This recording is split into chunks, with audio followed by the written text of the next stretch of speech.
Good afternoon. My name is Isabel Rohr. I'm the Deputy Director of the JDC Global Archives, and I'm delighted to welcome you to today's program, which is made possible thanks to the generous support of Miriam, Mimi, Pasternak-Tobin Public Educational Programming from JDC Archives.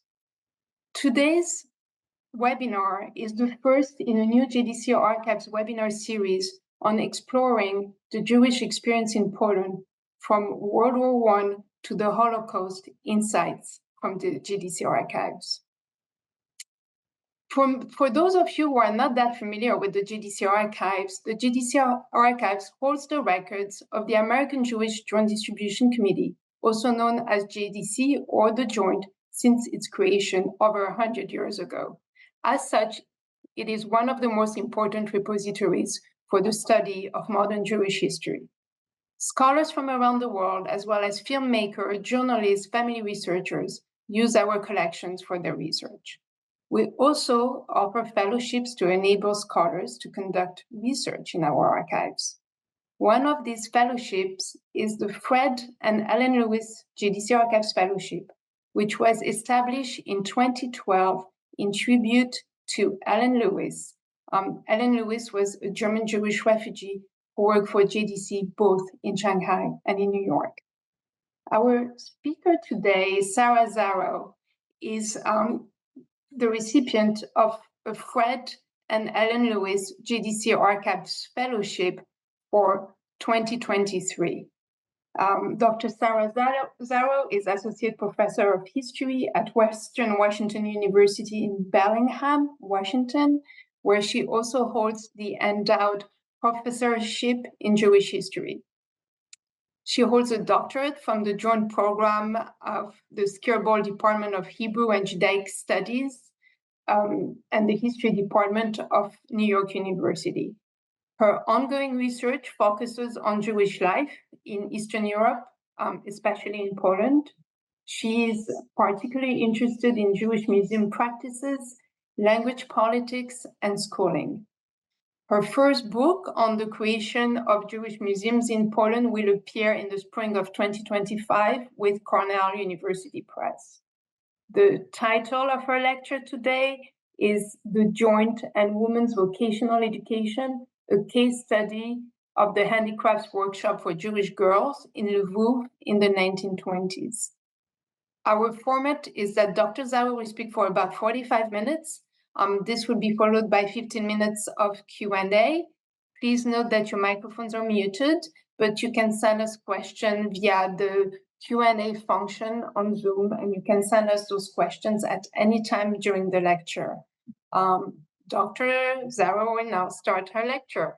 Thank you so much. Thank you all for joining us today. Thank you, Isabel, for that lovely introduction.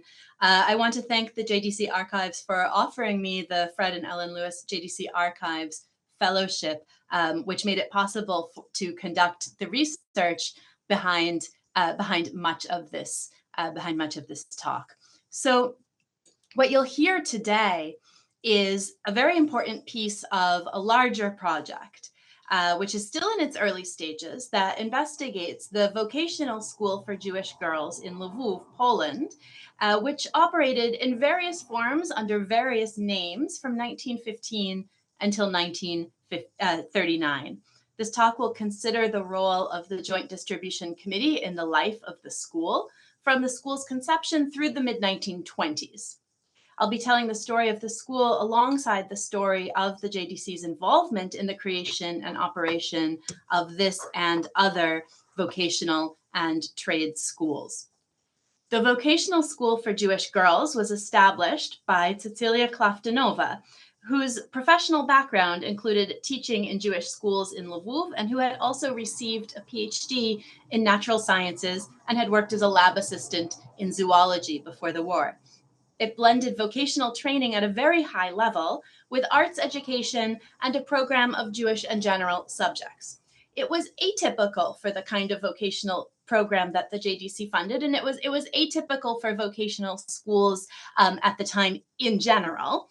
And one of the things I want to do today is explore why it received funding and also continued accolades from the JDC, despite departing in certain ways from the JDC's core mission and its involvement with trade schools. And I found that by using the school, atypical though it was, as a jumping off point, I can look at the relationships between funders and recipients and at some of the competing priorities that faced both. And I can also look at the ways in which various ideologies, feminist, patriotic, Zionist, played out in one local context. So I'll first offer a short background on the Joint Distribution Committee's involvement with vocational education and trade schools broadly, and this will give a little bit of, I think, necessary context. And then I'll turn to Klaftanova and her school specifically, and I'll also talk about the school's ethos and its curriculum. I want to then briefly compare a proposed trade school for boys before wrapping up. The JDC's first encounter with Cecilia Klaftanova, the founder and driving force behind the vocational school for Jewish girls, was through her work with various relief committees dedicated to easing wartime privations in East Galicia, including issues of refugees, orphans, poverty, and pogroms. Many of these committees received aid from the JDC as well.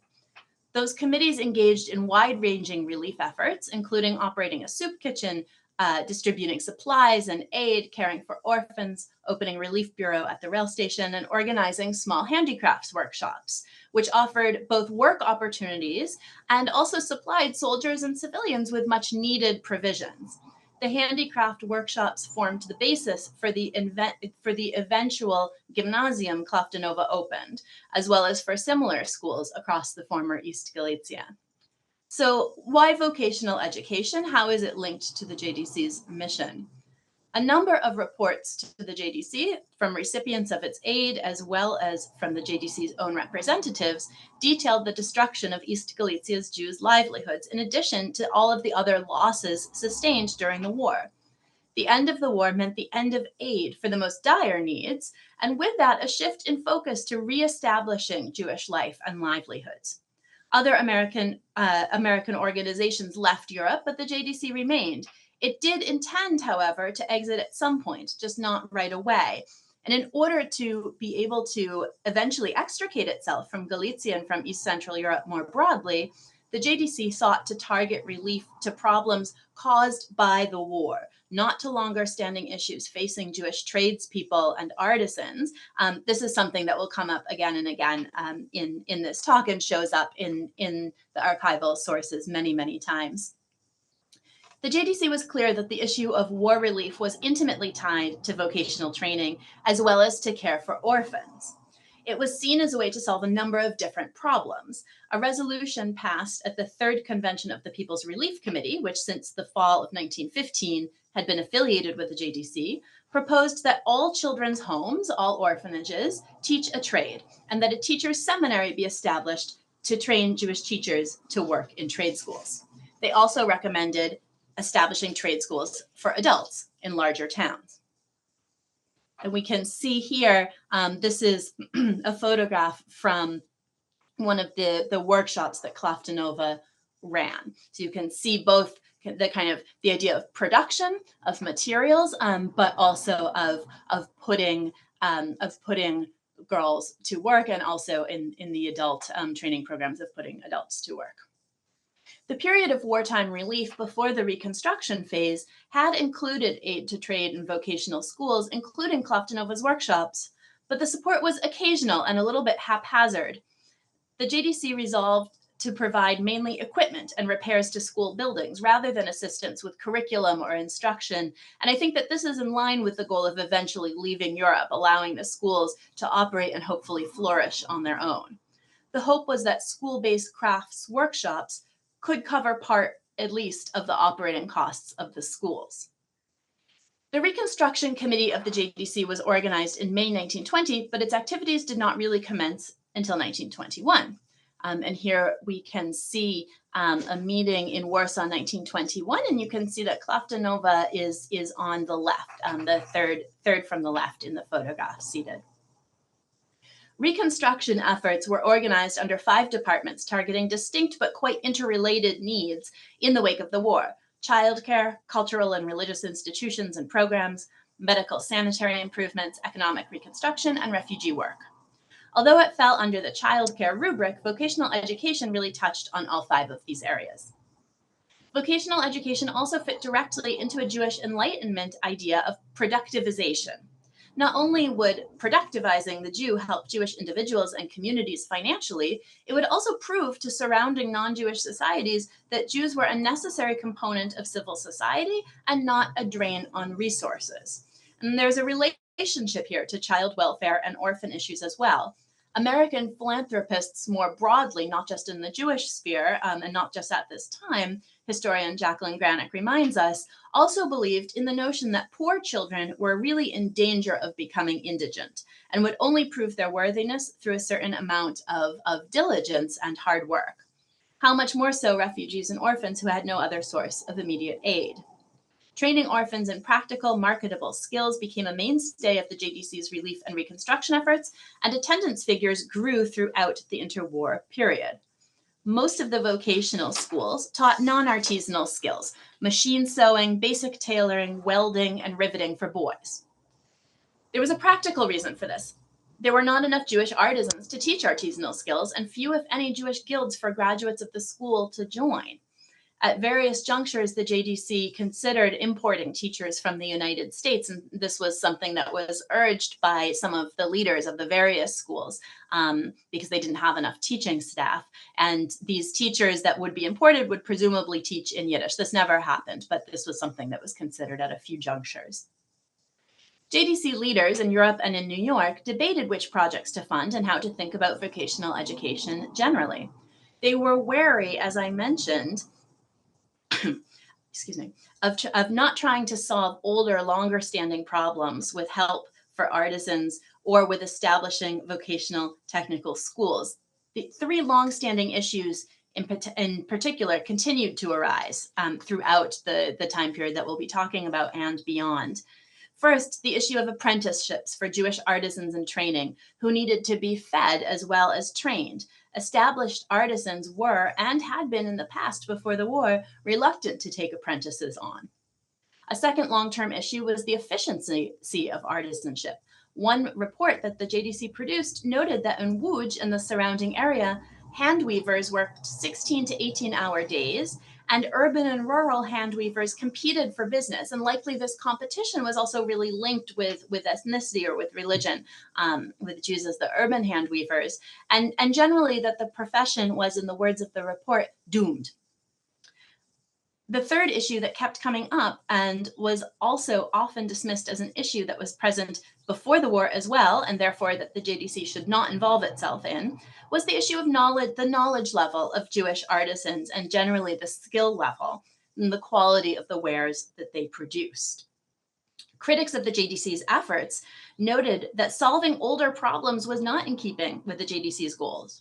Morris S. Vitalis, who set up the world's first vocational guidance center at the University of Pennsylvania, and who is a brother of Harry Vitalis, who is the chief of the Reconstruction Department in the JDC's Central European office, critiqued a JDC-produced report on vocational education by noting that although, as he wrote, the causes and existing conditions in trade education are inextricably woven together, unquote, the efforts to raise the quality of workmanship and thus to make Jewish tradespeople more competitive and increase wages were commendable, as he wrote, but not a result of the war. And I should note here, Morris Vitalis, so he was not a joint employee. He was, as I said, the brother of one. He did think that training for building trades was within the purview of the JDC, especially in the wake of the kind of physical destruction of the war.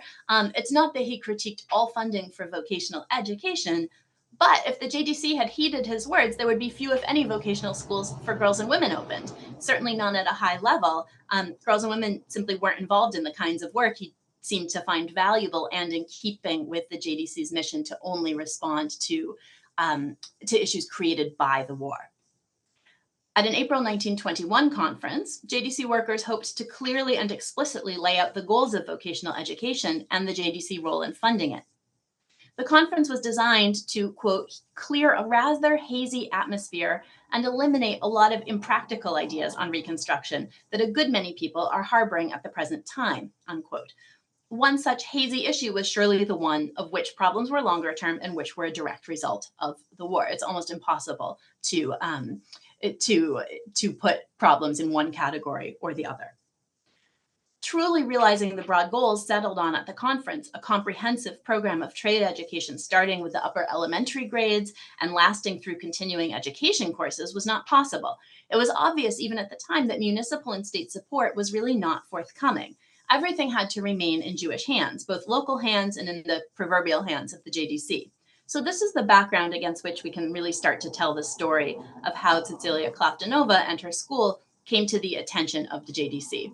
And I want to interject here. I want to note that I sometimes call the school Klaftanova's school, or Cecilia Klaftanova and her school. And of course, she was the director through its entire lifespan. She was its driving force. But there was a board of trustees. There was a devoted teaching staff, some of whom also taught there for its entire existence. But the JDC really worked with Klaftanova specifically. And in the very few sources I have in which alumni speak about the school, they often refer to it as Klaftanova's school. One alumna even stated that this was the official name of the school.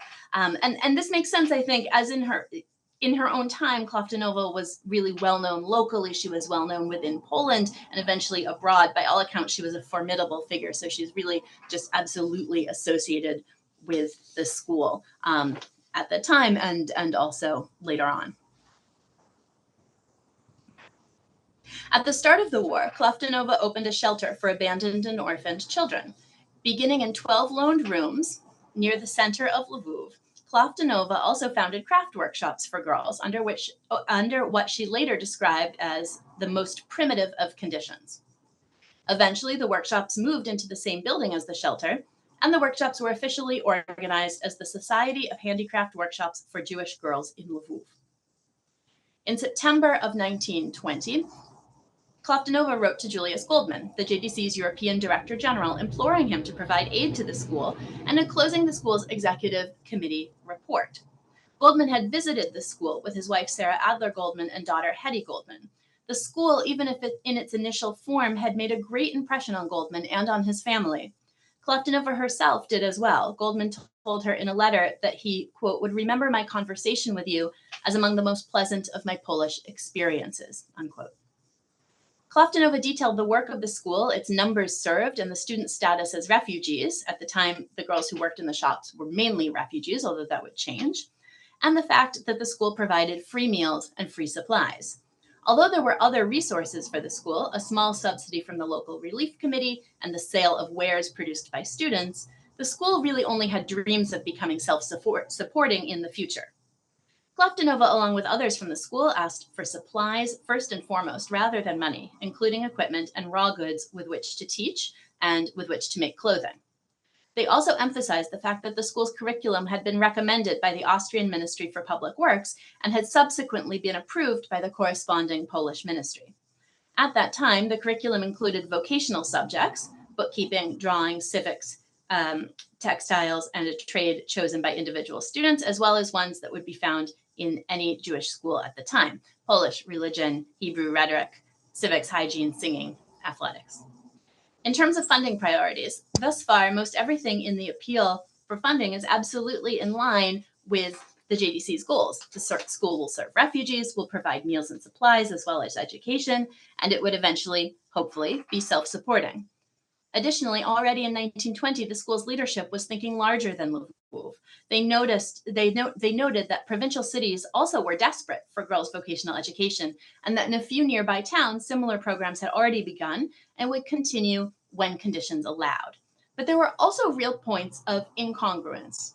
The leaders in girls' vocational education who wrote to Goldman had been thinking about trade and vocational education for Jewish girls since the beginning of the war and even before. No such system existed before the war, although there were a few trade schools for Jewish boys and young men.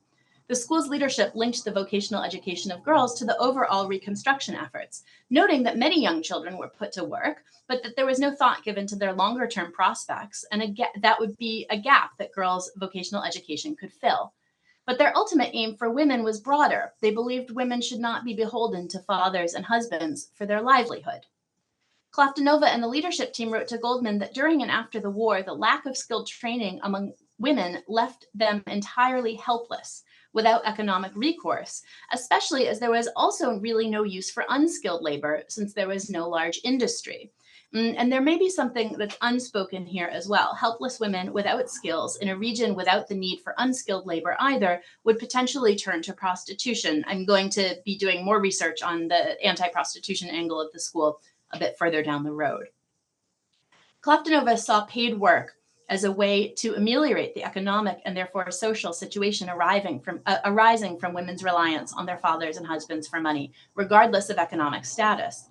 Klaftanova also did not view the women taking on the family's financial burden while the husband devoted himself to study in an entirely positive light either. She questioned whether such a life, passed down over the generations, could be truly fulfilling. Asking in an article, quote, "Do we often meet a truly happy woman? Can a father, even if he provided his daughter with his entire fortune, secure her future?" Unquote. Linking the liberation of women to both economic independence and to a life filled with the dignity of work and concomitant contribution to society was a thread that runs throughout Klaftanova's published writing.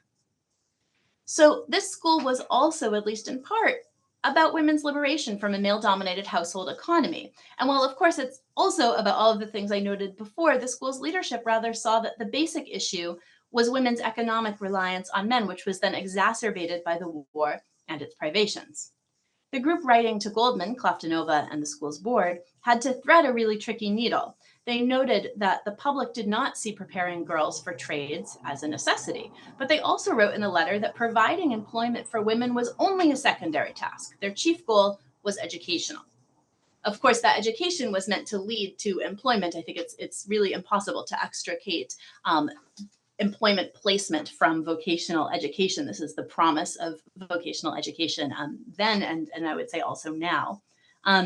Incidentally, by the late 1930s, the Polish Ministry of Religious Denominations and Public Enlightenment claimed that students at the school had no trouble finding work, and often, in fact, went on to head their own schools, no doubt as a result of the work the school staff did to keep students informed of job openings. My sense is that Klaftanova and others believed or understood, perhaps, that the JDC was not interested in disrupting society so much as in writing it. Education was squarely within the JDC's purview. Ensuring that women could be economically independent actors was not. I would say that the school's leadership had overlapping goals: increasing opportunities for quality vocational education for Jews and for Jewish women and young women and girls in particular, but not overarching aims. We also see this slight disjuncture in the efforts to attract wealthier girls, even middle-class girls, to vocational education. From one side of the equation, these girls, or more precisely their families, could pay tuition to the school.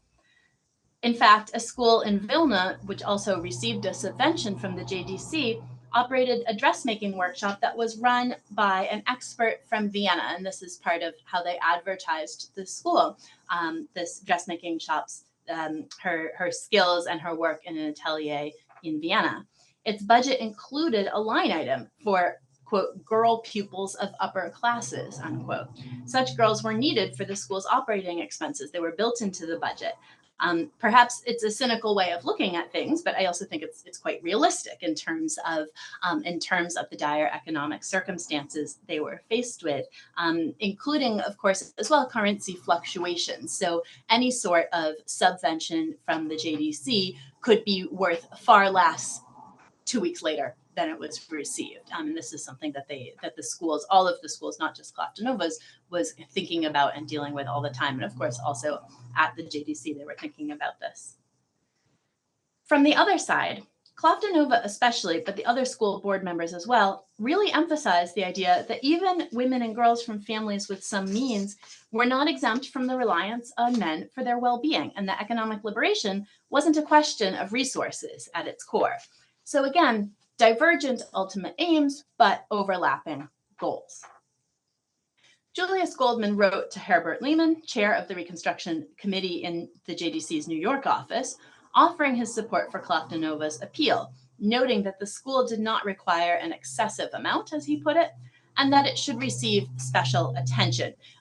Klaftanova and the board had really directed their appeal to Goldman, and he informed her as well that he wasn't the one to make these ultimate decisions. He had also come to the understanding, Goldman had, that trade education for both sexes was the best way to move the project of reconstruction forward. Goldman's special interest in the school was likely a factor in the JDC's decision to grant funds to the school and to work closely with it. He also had written to Klaftanova that, quote, "In my opinion, you are doing reconstruction work of the best kind. And if the Joint Distribution Committee intends to do any reconstruction of this nature in Lemberg, I do not think it can do any better than to grant your request," unquote. Returning to the United States after his trip, he promised to do, quote, "whatever may be in my power to further the granting of your appeal," unquote.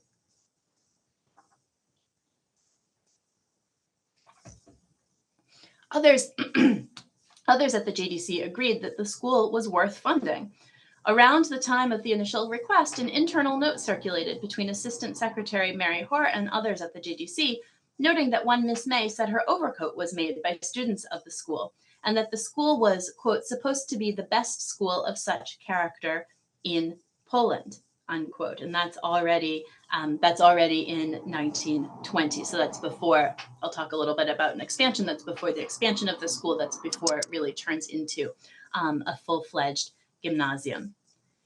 Even those who had reservations about the JDC's whole enterprise in Poland expressed admiration. The journalist Charles Wartzman wrote in a November 1921 report that the JDC had actually, in the end, made schnorrers out of Galician Jews, made beggars out of them, and that due to the expectation that the JDC would provide, wealthier Jews would not help the poorer ones.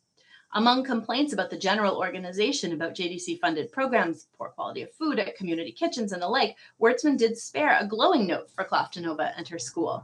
In an overall completely disgruntled letter, Wartzman wrote that he could not, quote, "find enough words of praise for this professional school for girls, which was run by what he called the unselfish Klaftanova."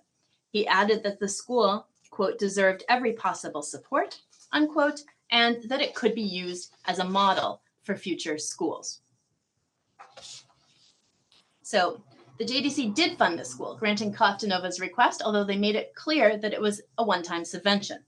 The JDC also contributed to the installation of electric lights and sewage systems in keeping with their project of funding buildings and repairs. So you can see some of the renovation and the reconstruction work of the school building, including the addition of another story in this photo. And this renovation work, especially the addition of the top story, was led by, and the addition was designed by the architect Józef Avin, who appears also in other ways connected with the JDC, who was very interested in securing funds from the JDC to make a survey of Jewish buildings, Jewish monuments, cemeteries, in especially East Galicia, which had been either completely ruined or severely damaged during the course of the war. He was in general both interested in architecture, in design, but also in kind of renewing Jewish life, especially in terms of the built environment and in terms of artistic traditions. Although he never taught at the school, he was deeply involved with it for the course of its existence. By 1920, the school received an official letter of thanks from the Polish government for its fruitful activity. Given the exigencies of wartime and immediate post-war relief, the sheer numbers of programs needing funds, and the complicated brief of the JDC for funding vocational schools, the role of personality of one figurehead seems really key in ensuring that the vocational school for Jewish girls received ongoing support from the JDC. Certainly, Klaftanova's recognition by the Polish government, along with her record of organizational prowess in relief aid, gave her some clout as a person who might be able to help transition the whole system of vocational schools into a self-sustaining web, one with municipal and government support, rather than one that continually relied on the JDC. The trust that the JDC had in her was really enormous. The role of personality was also important in the sense of receiving a personal recommendation from Julius Goldman. The JDC had a number of employees, American and otherwise, observing and reporting on its funded projects. And the archival record demonstrates that although it was contrary to the official operating procedure, which was at any rate being developed alongside the subvention program, these individuals did make, if not promises, then strongly worded assurances that particular projects were likely to receive aid. There's quite a lot of back and forth at the New York office about how this wasn't the way it was supposed to work, but nevertheless, the personal recommendation does seem quite important. Excuse me.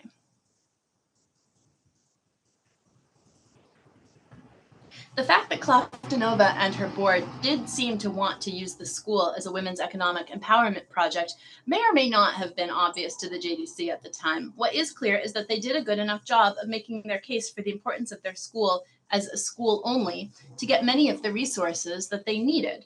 I think we might also imagine that the changing tides in terms of women's political emancipation, both in the US and in Poland, may also have played a role, although this is never explicitly stated. So I'd like to turn over our attention to what actually went on at the school. I've written about this elsewhere, and I don't want to fully repeat myself, but I do want to emphasize how unique Klaftanova's school was. The vocational school for Jewish girls infused particular Jewish traditions of craft into the curriculum and made the school into a space of display for the girls' handiwork. Folk motifs seemed, by multiple reports, to have infused the entire arts curriculum. The modernist architect Artur Stahl used Jewish folk motifs drawn mainly from fabrics and embroideries and from cemetery tombstones in his course, emphasizing vernacular Jewish folk art and local traditions, for example. An article also reported that Jews at the school were involved in the creation of truly new works of art, not merely in the replication of popular patterns. And this is another way in which the curriculum at this school does seem to differ quite significantly from other handicraft workshops or trade schools for girls. There's this idea that the girls at the school will be able to conceive of their own projects, to design them from start to finish, and really to understand both the construction of whatever it is that they're working on, but also its design and also its marketing.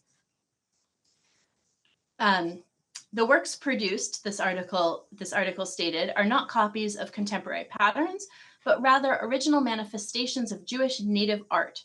Whether it is in Torah covers, flat woven rugs, or frames, we see the original entwinement of letters of the Hebrew alphabet with motifs from the initials of old books and motifs from prayer shawls. A school inspector, who himself had a background as an artist, noted both the high quality and the Jewish character of the work of the girls at the school. He noted that the display of, quote, national costumes, decorative motifs, antique style embroideries and textiles, bronzes and tapestries, unquote, were housed in vitrines, creating collections of museum quality. And you can see here, not quite vitrines, but close to it, part of Cecilia Klaftanova's office, showing awards that students won and also student work in these display cases. And my understanding is that cases like this, as well as sort of the more kind of museum-like glass vitrines, lined the hallways as well. So this is a photograph that was taken on an official kind of JDC delegation visit to the school. Arts instructors sought to revive Jewish art forms that were thought to have been lost or mainly lost in the war. Discussing the art of gold weaving for synagogue tapestries, Klaftanova lamented that before the First World War, Galicia was known for its craftsmanship, work which stemmed from piety, she wrote, but not from schooled hands.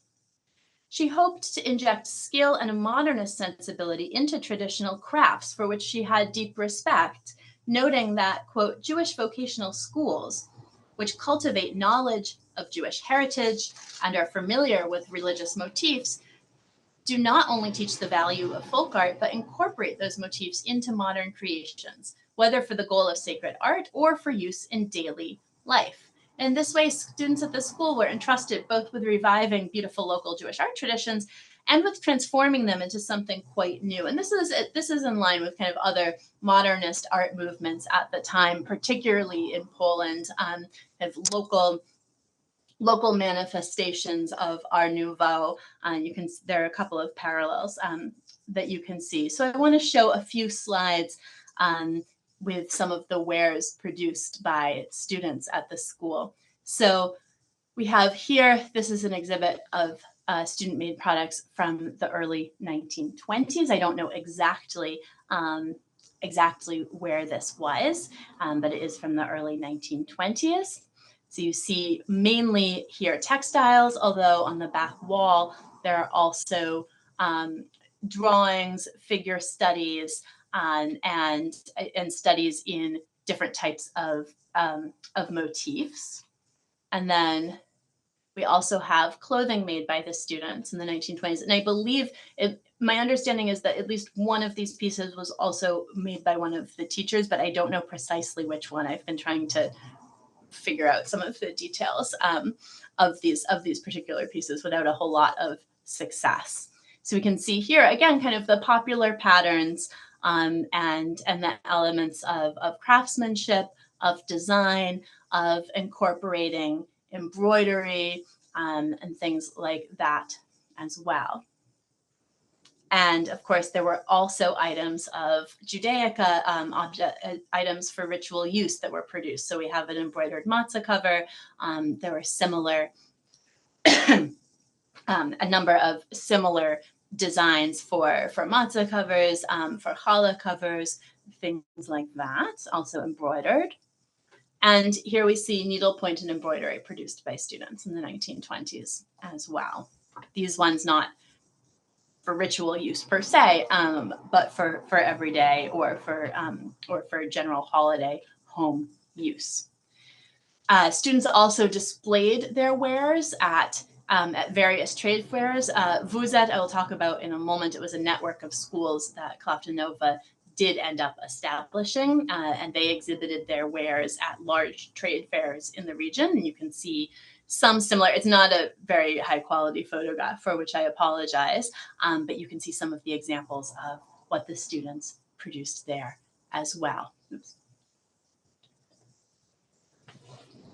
Working with master instructors, especially those trained abroad or domestically in artisan workshops, was considered of the utmost importance.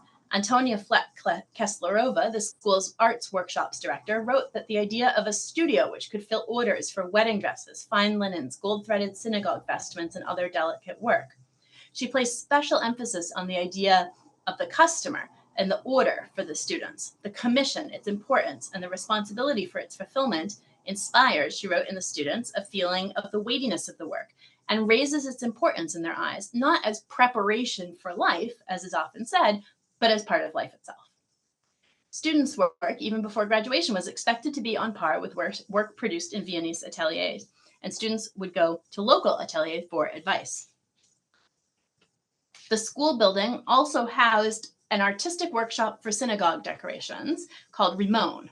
Rimon produced banners for a number of Lwów's Jewish organizations, helping to ameliorate the apprenticeship problem that so worried the JDC. So this was kind of a natural place for students to go after completing their studies. And the Rimon workshop was dedicated a little bit more to placement and to workplace preparation than was the school per se. The purpose of the atelier-like atmosphere and the Rimon studio was to transform Jewish art for the modern world. And here we can see also some of the works that I believe were produced by Rimon in the foreground, some of the Torah covers, the art covers as well. So those wares also found their way to trade fairs, to craft shows, etc. Fleck-Kesslerova wrote about an exhibit of domestic crafts as defining the artistic tradition of the Jewish family table in new contemporary form. And she may have been talking, although I am not certain, about this exhibit. There was an exhibit about kind of afternoon tea. And one thing I have been thinking about is the pattern on the tablecloth, particularly, let's see if I can can use my cursor, yeah, particularly the figure of the deer, and noting its relationship perhaps to Jewish paper cuts, for example, with which Klaftanova and the artists who also taught at the school were really quite familiar. Evidently, this also fulfilled a perceived need on the part of the customers. One correspondent writing for the Jewish Women's Weekly Eva noted that, quote, "For this resurrection of the artistic tradition of the Jewish family table in a new modern form, we, Jewish women, are especially grateful to the leadership of the school," unquote. And so I also just want to show very briefly the broad nature of the curriculum, right? So I mentioned this before, but this is all of the typical subjects that you would see at a Jewish school at the time, but also all of the practical courses as well. And then at the bottom, all of the workshop subjects that students could participate in. And there were more beyond this. I tried to pull out kind of the ones that seemed most popular. So I want to transition here for a moment just to talk briefly about trade schooling for boys, in which Klaftanova was also involved, which she also championed. JDC officials' excitement about Klaftanova's school was never replicated, as far as I can tell, for boys' schools, although of course they did offer many subventions. In October 1923, Adam Cherniakov, who was at the time the chief of the trade school division of the Reconstruction Department of the JDC in Poland, proposed a boys' trade school in Lwów, or the expansion of a boys' trade school. There were already a number of them. You can see a picture of one here. There were already boys' trade schools, some partially funded by the JDC. The new proposed school would be quite different from the girls' schools. It would start at age 14, rather than ending there, and it would require that pupils entering had prior public school experience. So it's a very different type of institution. The letters requesting funding mainly focused on the quality of wares produced by Jewish artisans in Galicia, and the fact that even in shops owned by Jews, many non-Jews were employed, which was seen as a problem. And without guilds, Jews could not provide for Jewish apprentices, and thus the numbers of Jews employed in trades was low and the quality of work suffered. So again, we see this issue of what was a problem before the war and what was a problem as a result of the war, and how tricky it was to disentangle those questions. Klaftanova supported this proposal and also had offered assistance in planning the expansion of an already existing trade school, as well as raising funds. And this was really interesting to me. Eventually, the JDC does not fund this proposal, citing both dwindling funds as well as their determination that the requested allotment was too large for the project's plans. But there's also the issue, of course, of older versus newer problems. The proposed boys' school does hew much closer to the JDC's criteria for funding, but they seem to emphasize the wrong things in the proposal, highlighting long-standing roadblocks. In this regard, all girls' schools were at an advantage as long as they didn't foreground economic liberation. Even though Jewish trade schools in pre-war Galicia were scarce for boys as well, and any new school would therefore mark something of a paradigm shift, boys' trade schooling was still designed to prepare men for factories and shops, whereas in Klaftanova's school, women were preparing for more conventional vocations, seamstress, etc., but also for artisanship, Judaica creation, for work in an atelier, something really new. Somewhat paradoxically, the JDC's greater embrace of new issues made this innovative school possible, as long as the lack of women's vocational education could be painted as arising from the war. So as we wrap up, by the end of 1925, the JDC had subvented around 25,000 pupils in Poland. We can see here a nice map, and unfortunately it's on 2 pages, but I tried to make it line up as well as possible.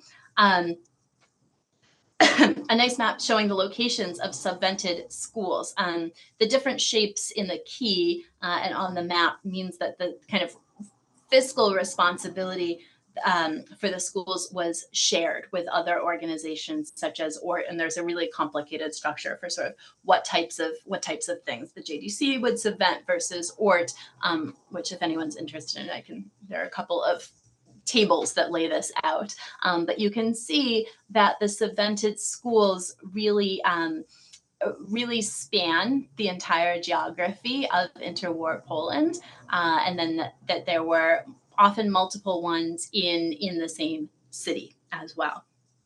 As I mentioned, the JDC had always wanted to transfer ownership of relief and reconstruction projects to local communities. and to Landsmannschaft in the US as well. In 1924, the JDC announced that it would be forming a foundation and would be liquidating all Reconstruction programs. After 1925, the JDC's aid for child welfare was liquidated, except for vocational education. Throughout the period of aid for vocational education, the JDC struggled with what exactly its role should be and how best to carry out that role. And here we see enrollment figures. This is specifically for Cloftanova's school, but you can see the increase. There's a 1916, 1917, there's a slight decrease, but then a generally increasing student enrollment. And we only have the precise enrollments up until 1936. At the 1921 conference I mentioned earlier, Cloftanova herself also offered an additional aim for the JDC to consider vis-a-vis vocational education. That considering that local institutions, including presumably her own, had already been working well, the JDC needed to create a special department for vocational training with at least 3 executive organs for the several divisions of the country who would work under the JDC. And I think that this is harkening back a little bit to the partitions of Poland, which I think still had this kind of afterlife in the interwar period. This idea never came to fruition. They never created this kind of overarching council, but I have no doubt that Cloftanova would have liked to be running one of these executive organs. Eventually, in 1923, Cloftanova also founded VUZAT. So I mentioned this before in association with the Eastern Trade Fair, the Association for the Promotion of Vocational Education amongst Jews in Lesser Poland. VUZAT opened a number of schools in the former Galicia, particularly in East Galicia, in the course of the 1920s and 1930s. And here we can just see the facade of a VUZAT school in Stanisławów. This was a school that was, I believe, this was a building that was, I believe, purpose-built for the school. Unfortunately, I do not think that it stands today, but I find it quite striking. In this way as well, creating networks that would be centralized and where leadership could eventually rest in local hands, Cloftanova also demonstrated that she and the JDC had shared goals. Cecilia Cloftanova continued to meet with wide acclaim for her work. Her 50th birthday was honored with scholarships in her name, and she received Poland's second highest civilian honor, the Order of Polonia Restituta, in 1931. She also undertook a speaking tour of the United States. Cloftanova's vision for a revitalization of Polish-Jewish society that began with young women and included women from all strata of Polish Jewish economic life was probably shared by the majority of pupils at the school and at VUZAT schools enthusiastic about, as they put it, forging a better tomorrow. Her broader vision was not necessarily shared by the JDC, but her immediate goals certainly were. As I mentioned in the introduction, this is just one piece of a larger project, and there are many, many further avenues to explore. The relationship of the state to Jewish vocational schooling in general, including school inspections, further comparisons with other schools, the fates of former students, teachers, and schoolwork. I have some information on this already, and many additional topics as well. So I'll be very happy to hear your comments and questions. Thank you. Thank you, Sarah, for a fascinating lecture. We now open the floor to questions, and I see that we already have 3 questions, and please feel free to send more via the Q&A function on Zoom. So Sarah, let's start with the first question. You did mention the connection with the ORT, and we have a question about ORT. Where did the ORT schools fit into these schools historically or geographically? Were they earlier or later, or in a totally different area? Were they not for females? So if you could expand on that. Great, thank you. So this is a great question. The ORT schools, it's very interesting because I think at first blush, the ORT schools, which had existed long, prior to World War I, are seen a little bit as a model of schools that the JDC could open or could use in other ways as a model, or could also help subvent after the war, maybe like alongside ORT. There's a little bit of confusion, I think, about, or not really confusion, but there's a little bit of disagreement in the New York offices about forming new schools versus modifying, expanding, changing, improving older schools. And so when they're talking about those older schools, sometimes they are talking about ORT schools. Because I'm focusing so much on East Galicia, I don't end up talking about ORT as much, which is operating in a little bit of a different geography.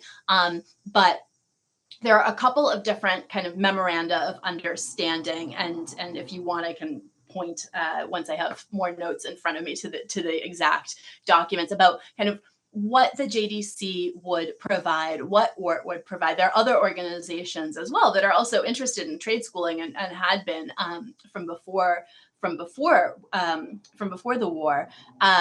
And kind of how they would not step on each other's toes. There is, in the initial years that Clofton Nova School was seeking subvention from the JDC, there's quite a lot of back and forth. They really need machines.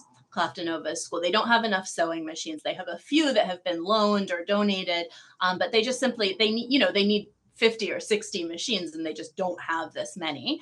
And so one of the requests that goes to the JDC is for equipment, but then there's this question, of course, of fulfilling these orders, right? To ship sewing machines from the US, which is kind of implied that that they hoped the JDC would do, makes absolutely no sense in terms of time, in terms of cost. It makes much more sense to acquire sewing machines and other types of equipment from Europe, either from elsewhere in Poland, potentially from Germany. It's like a very unclear situation in terms of this kind of requisitioning.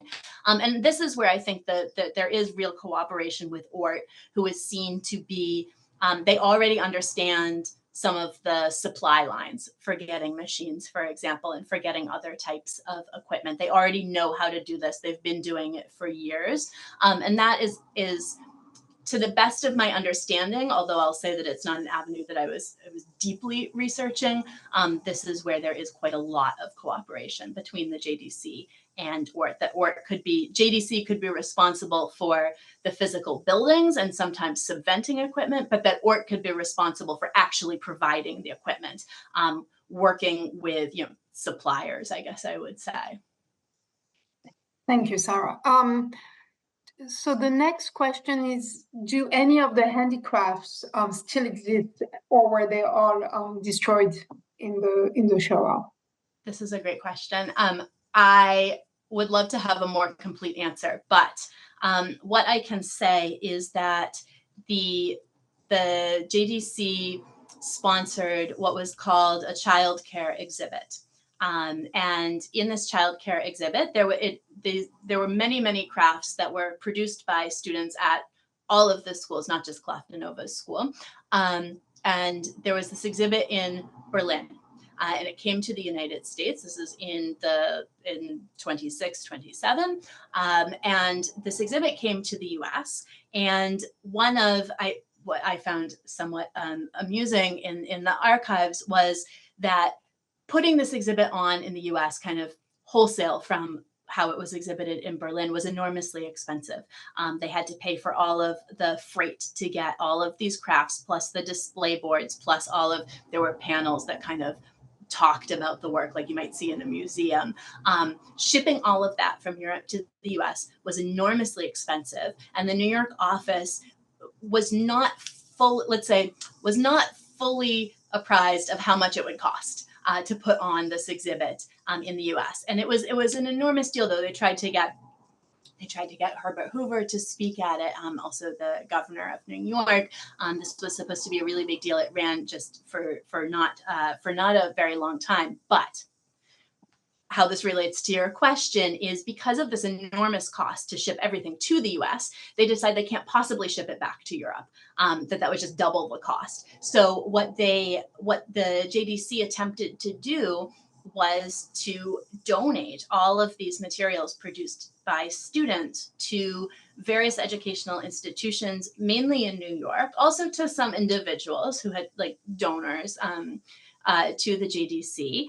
And some of the organizations to which the JDC offered various wares were organizations that still exist today, or exist today in different forms. For example, the Lighthouse, the Jewish Guild for the Blind, various other like social service organizations in New York did apparently receive some of these items. I have been in touch with a number of organizations. I have not had a ton of success locating the items. You can imagine, of course, if an organization receives a rug, that it's probably not put on display, it's probably used, and eventually nobody really understands that it's come from Poland or that it's come from this special school. So I'm sure that many of the items, especially the textiles, have really kind of disintegrated.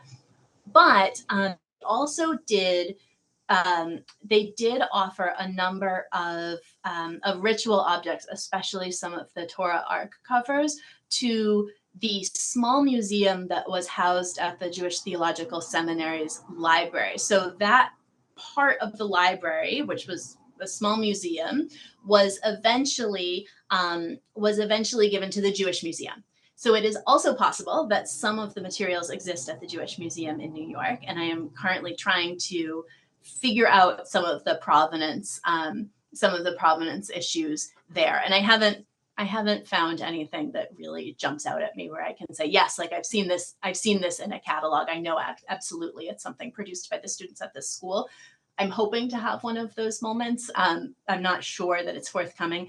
In terms of what was in the school itself, the school building still stands in Lwów, and it is still, as far as I know, at least part of the building is still used as a trade school. So I have been very interested. I haven't taken a research trip to Lwów since 2017, but I hope in the future that I will be able. I need to be able to go back for this project, and I'm hoping to be able to make some contact with the school as it operates today. I would not be so surprised if there are some items left over from the school still in that building, although I really have absolutely no idea. But I would love to find something. It's hard to track down. Obviously, statistically, most of the students at the school would have been murdered. There are, every once in a while, I can track down an alumna.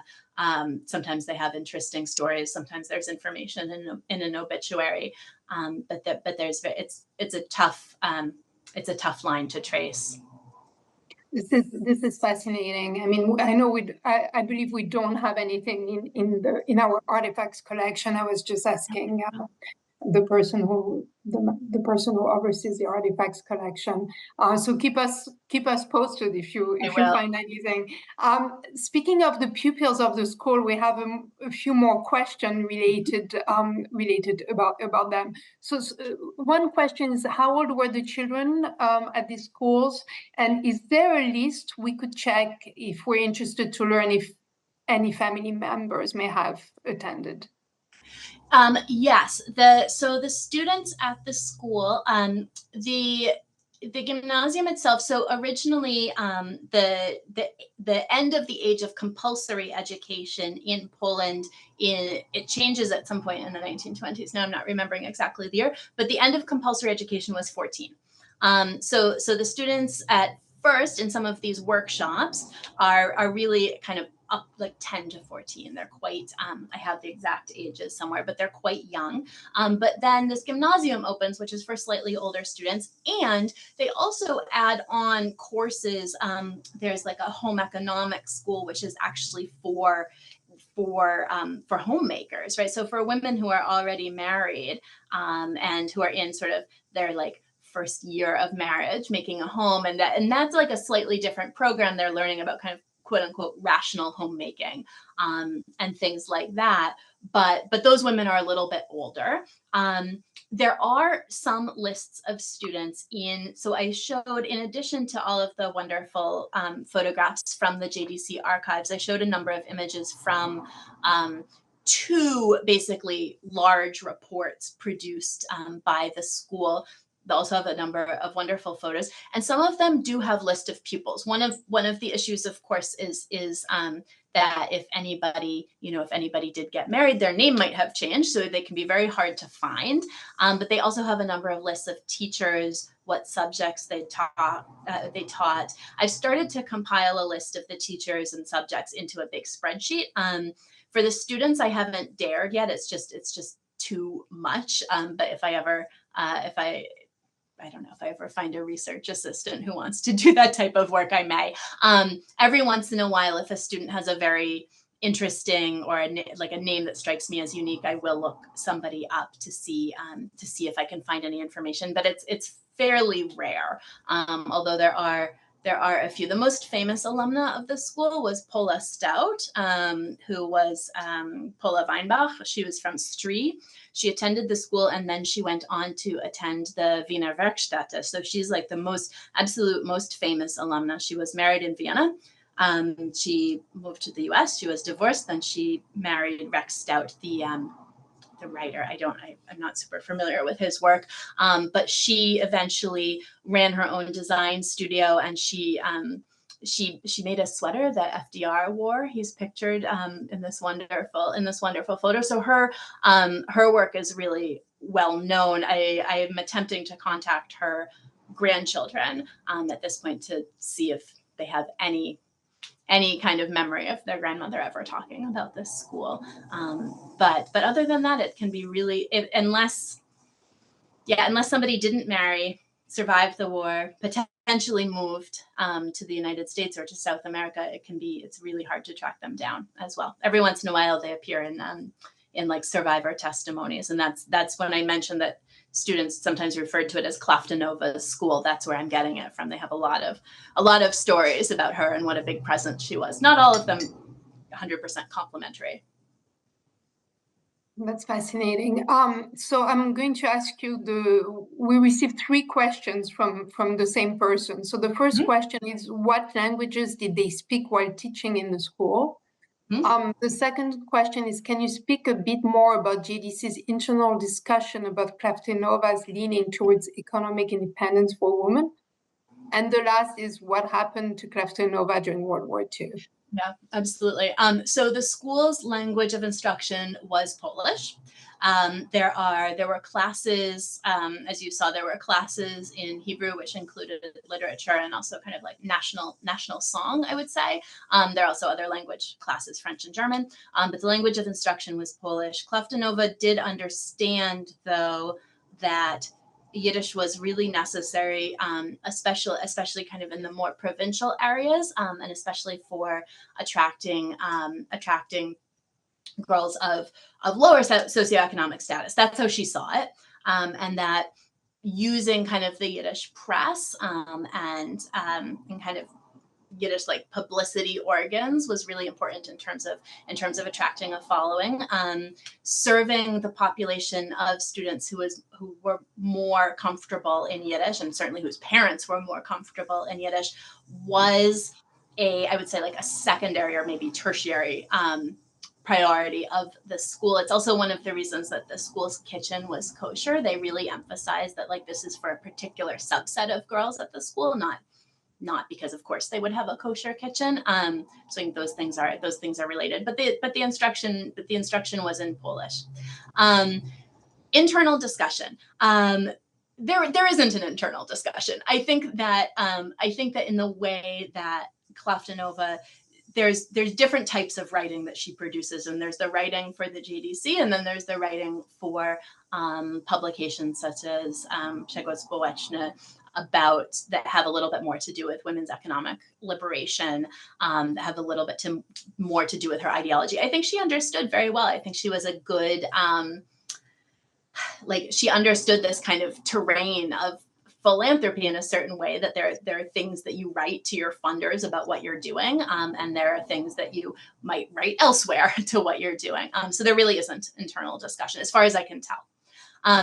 And during the war, she was murdered. She was murdered in Janowska concentration camp. There are several pages of testimony at Yad Vashem that attest to her murder. They give slightly different dates, some of them, but there is one story about her murder that, again, I don't really think this can be verified, but to me, even if it's not true, it says something about how she was perceived, that in fact she was being marched to her death, but she turned around and scolded one of the soldiers who was marching her to her death, and he shot her on the spot. So again, it's unclear to me whether that's true or not, but the idea that this could be that this was an impression of her, I think says something about kind of her personality and how people thought about her.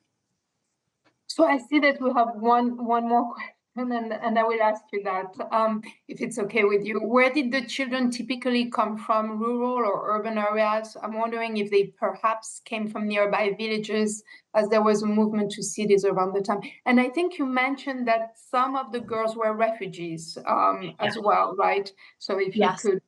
Yeah, so initially, many of the girls are refugees.